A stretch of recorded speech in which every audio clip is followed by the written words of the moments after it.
Hi, Mystery Recap here. Today I'm going to explain a war action movie called Saving Private Ryan. Spoilers ahead. Watch out and take care. The movie opens as a family walks slowly and quietly to a cemetery in Normandy, France. They are led by the patriarch of the house. His tears in his eyes when the old man gets to a grave. He falls down to his knees and begins sobbing before being surrounded by his family. It is obvious that the old man is a World War II veteran who has closely seen the horrors of war. The scene shifts to June 6, 1944, where the Allied forces prepare to land on Omaha Beach as part of the Normandy invasion. Several rafts carrying U.S. soldiers are also part of this massive operation. The weather is not ideal, as gray skies and rough waves make several soldiers puke. Nonetheless, their instructions are clear. Get rid of Nazi soldiers who have camped on with fortifications infamously called murder holes. In one of these rafts, 2nd Ranger Battalion Captain John H.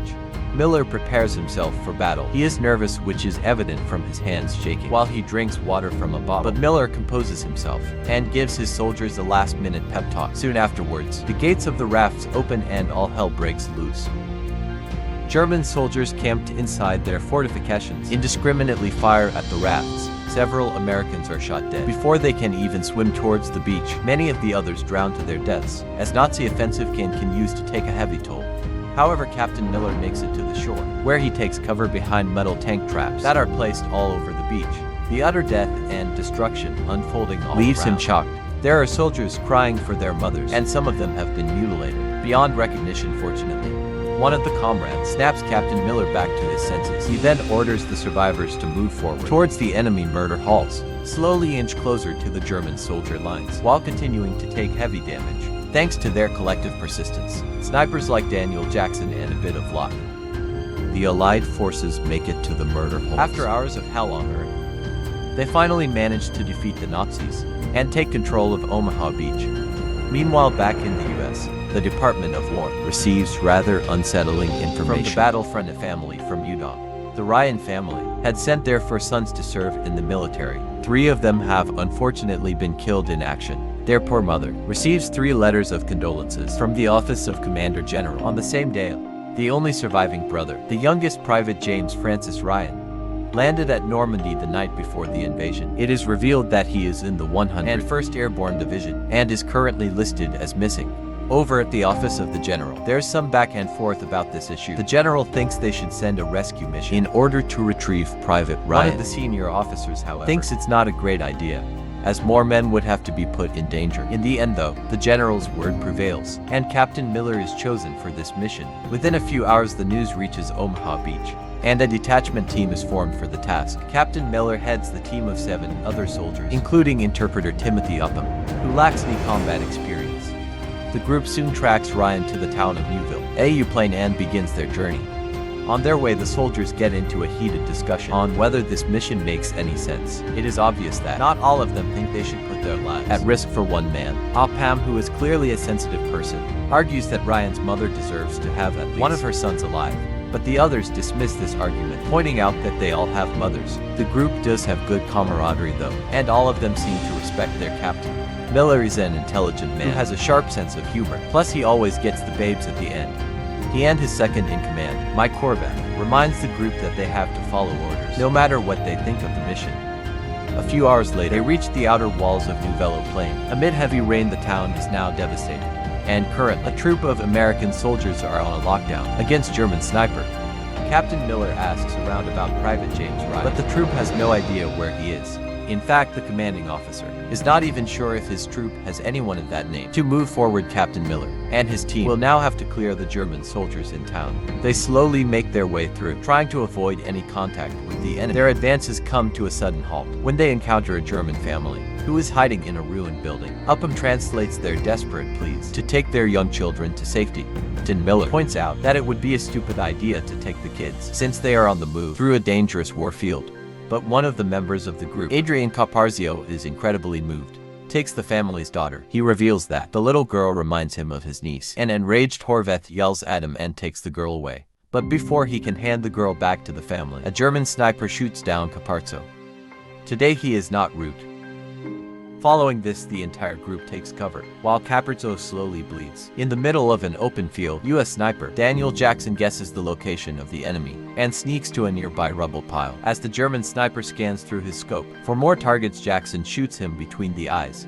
In the aftermath of this skirmish, Caprizzo loses his life, while the German girl has returned to her family. Captain Miller's men, especially Trooper Stanley Mellish, start to get resentful towards the whole situation. This is because Caprizzo was his close friend, and now he's lost his life for this stupid mission. Shortly afterwards, the whole area is cleared of any remaining Nazi soldiers. The group then goes deeper into the town and finds another troop of U.S. soldiers. Captain Miller asks the commanding officer on the ground about Private Ryan. The latter confirms he has one soldier in his unit with that Private name. James Ryan is then called to meet the group, and the captain pulls him aside. With a heavy heart, Miller delivers the message that all of his brothers are dead.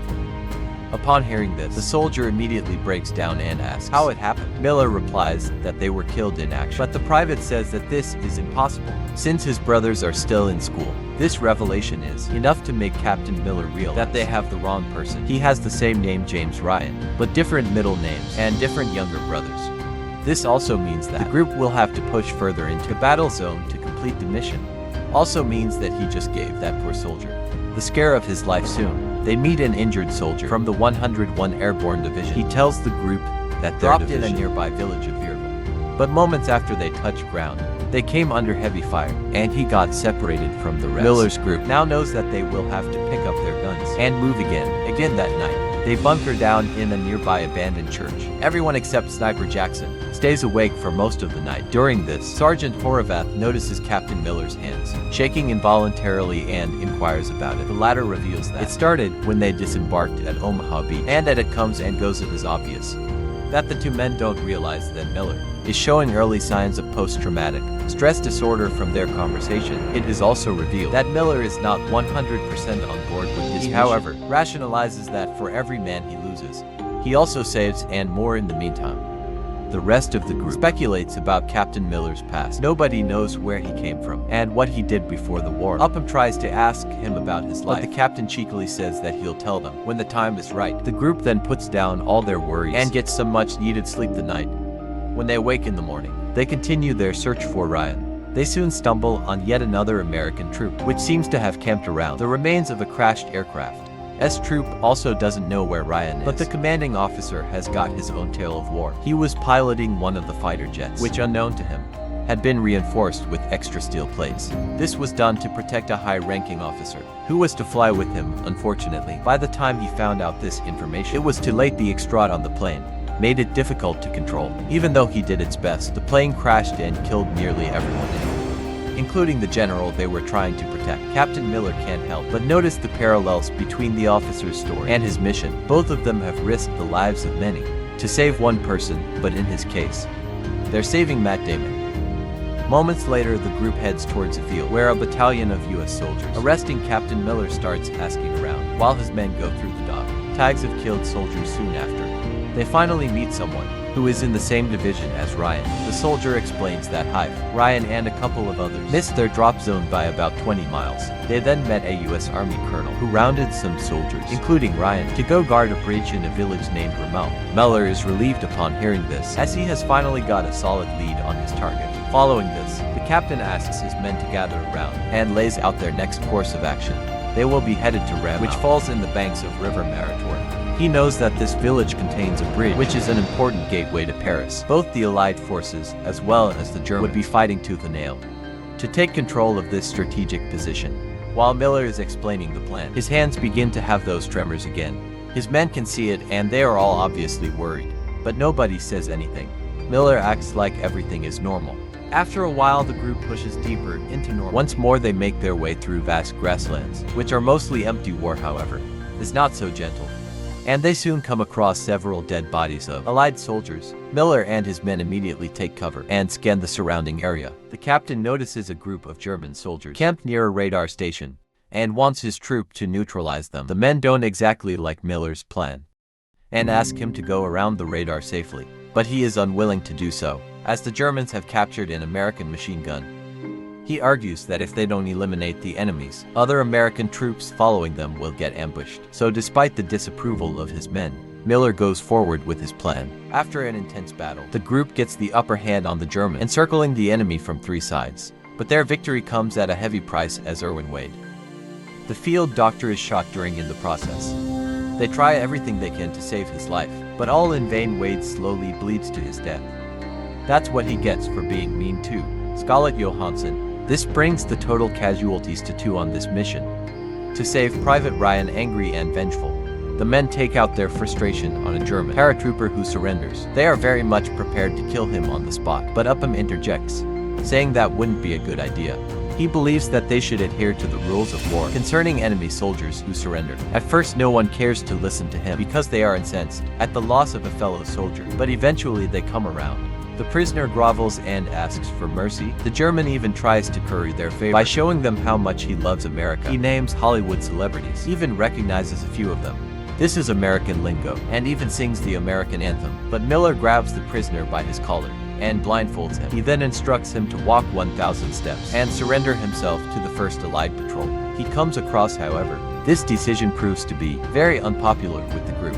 Milish, who lost his close friend Capazzo earlier, refuses to believe that it's okay to let the prisoner go after what the German troops did. This act of mercy towards a Nazi soldier is particularly painful, as Milish is also of Jewish faith. Is so incensed that he decides to walk out on the mission, but the second in command, Horvath, forbids him, and even threatens to shoot anyone who does not follow the orders. In the next scene, Miller decides to get his troop back together by revealing a story about his past.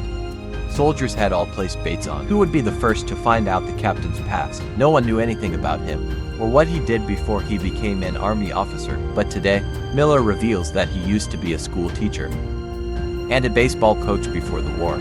He explains that in the past, most people could easily point out what profession he was in. However, now that he's a soldier, no one can look at him and even guess that he used to teach. He fears that he's changed so much that his own wife won't be able to recognize him. He ends his speech by telling his juniors that they can quit the mission if they want, but as for Miller, each man he has killed has only made it more distant from home. This rousing speech is enough to get the group back together, and they proceed back on track. Hours later, when they get to RML, Miller meets a detachment of soldiers. Finally, Ryan, the Right Private James Francis Ryan, is amongst them. The captain informs him about his brother's death and tells him that he is to be airlifted and taken home. To his surprise, Private Ryan answers that doesn't want to go back home. He is devastated at the loss of his brothers, but doesn't feel okay. Abandoning his post and going home, he adds that his fellow soldiers are the only brothers he has left, so he's not going to desert them. He's going to remain at his post and defend the bridge until additional support arrives. This leaves Captain Miller at a crossroad, as he now has no mission to follow. But Horvath believes that they should stay back with Ryan's troop and ensure that he makes it out of there alive. Miller agrees with the idea and assumes the rank of commanding officer of Trooper Grimmel. The Americans then prepare to defend the bridge over the river Martharay against an incoming German siege.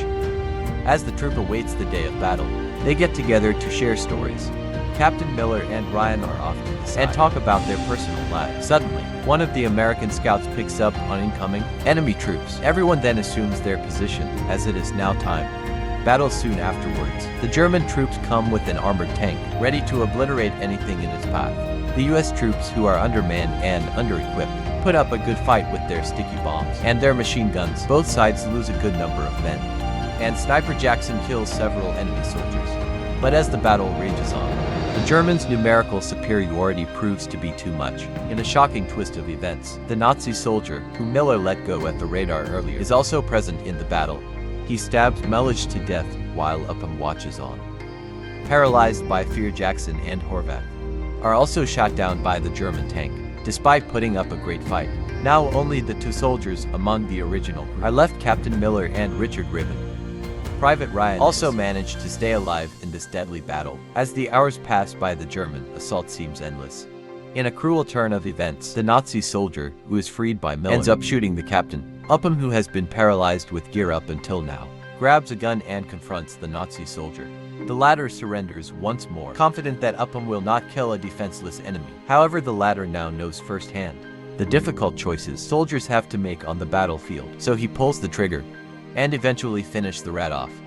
But at this point, the German troops have advanced right up to the bridge. Captain Miller is down, taking his last breaths, while Ryan watches on from nearby.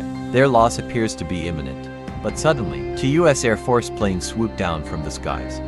The air support turns the tide of the battle in no time, as the German tanks and forces are obliterated. In the aftermath, Captain Miller takes his final breath. In the presence of Reban and Private Ryan, Miller instructs Ryan to earn the life he's been given, before quietly passing away. The movie then circles back to the first scene, as it is revealed that the old man is James Ryan. The grave he's at belongs to Captain John Miller. Ryan expresses that he still remembers the sacrifice Miller made for him, and he hopes that he's lived a life worthy of his sacrifice. Subscribe for more videos like this, turn on notifications, and leave a like to help the channel out. Thank you for watching.